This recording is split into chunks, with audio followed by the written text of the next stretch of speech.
Your credit card company is hoping you never watch this video. Let's say you have $5,312 on your credit card. That is not unusual right now. If you make only the minimum payment every month, like roughly 15% of cardholders are doing, about 1 in 7 people, you can be stuck making payments for well over a decade. And by the time that $5,312 is finally gone, you can easily have paid back something like $14,000 in total, depending on how your card calculates the minimum. You borrowed $5,312. You paid back almost 3 times that. The bank collects thousands of dollars for the privilege of lending you money you already spent. Most people look at that minimum and think, okay, I am being responsible. The bank looks at it and thinks, great, got them for years. This is not a fringe problem. This is not just a story about reckless spending. The Consumer Financial Protection Bureau's latest report shows that the share of people making only the minimum payment is at its highest point since at least 2015. And most of them have no idea how the math actually works. By the end of this video, you will. Here is how your minimum payment is usually calculated, because most people have never had this explained. Your credit card company takes your outstanding balance and does 2 things. First, it calculates the interest you owe for that month.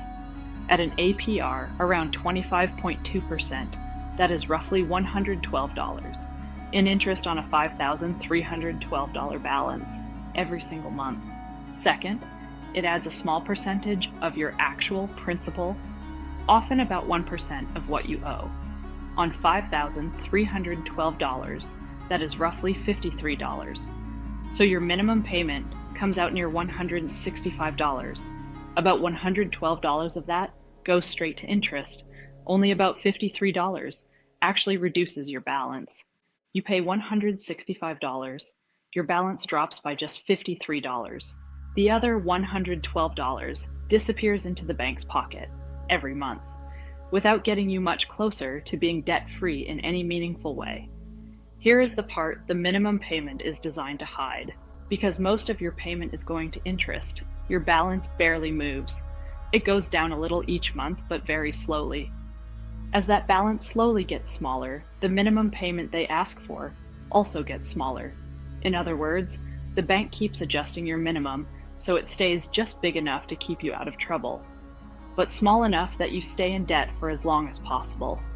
When most people see a minimum payment on their statement, their brain reads it as the responsible amount to pay, the amount that keeps them on track. It is none of that. The minimum payment is simply the lowest amount the bank will accept before they report your account as delinquent. That is all it is. It has nothing to do with getting you out of debt. It has everything to do with keeping you in it. In 2024, Americans paid around $160 billion in credit card interest in a single year. Not because people are uniquely reckless, but because the minimum payment system is engineered to turn a short-term loan into a long-term, slow-bleed obligation. And most people never question it because the number on their statement looks manageable. So what do you do instead? The first thing, and this is the most important, is to stop thinking of your minimum payment as a target. The minimum is not the goal, it is the floor, the line you're not allowed to go below. Your real goal is to pay as far above that floor as you can every single month. Let me show you what that looks like with real numbers. On a $5,312 balance at a 25.2% APR, making only the minimum payment can keep you in debt for well over 10 years and cost you roughly triple what you borrowed in total payments depending on your card's minimum formula. Pay $300 a month instead of just the minimum, and you can be out in about 23 to 24 months. Total interest paid drops to around $1,400. Same debt, roughly $7,000 cheaper, about 14 years faster. The only difference is the number you decide to pay each month. Now, there is something even better than paying more than the minimum. The best way to use a credit card, if you possibly can, is to pay the full statement balance in full every single month. When you pay the entire statement balance by the due date, you avoid interest completely. You get the convenience and the rewards without turning it into long-term debt. If you are not there yet, your first goal is to stop new debt from growing. If you are already paying in full, your goal is to never drop back down to the minimum unless you are in a true emergency. If you are carrying balances on more than one card, there is a strategy that saves you the most money: the debt avalanche. Here is how it works.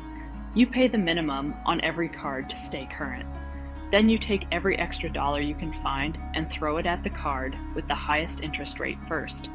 When that highest rate card hits zero, you take the full payment you were sending to it and roll it down to the next most expensive card. You repeat that process until they are all gone. This method works because it removes your most expensive debt first, which means every extra dollar you pay saves you the maximum possible amount in future interest. If your credit score is around 690 or higher, it is also worth checking whether you qualify for a balance transfer card. Right now, many of these cards offer 0% interest for 12 to 21 months on balances you move over. If you transfer your balance to a 0% card and pay aggressively during that window, every dollar you send goes directly to reducing what you owe, not to paying interest. But there is one rule you cannot break. A balance transfer only works if you stop using the card you transferred from. If you move the debt and then start swiping the old card again, you have just created two problems instead of one. The minimum payment keeps your account open, keeps your credit score intact, and keeps the bank collecting interest from you for as long as possible. It is not a repayment plan. It is a retention strategy. The number that actually matters is not the minimum. It is the total cost, shown in the minimum payment warning section on your statement. The part that tells you exactly how long it will take and how much you will pay if you only ever make the minimum. Most people have never read it, and that section is required by law to be on every statement you receive. Go find yours, read it, then decide what you're going to do about it.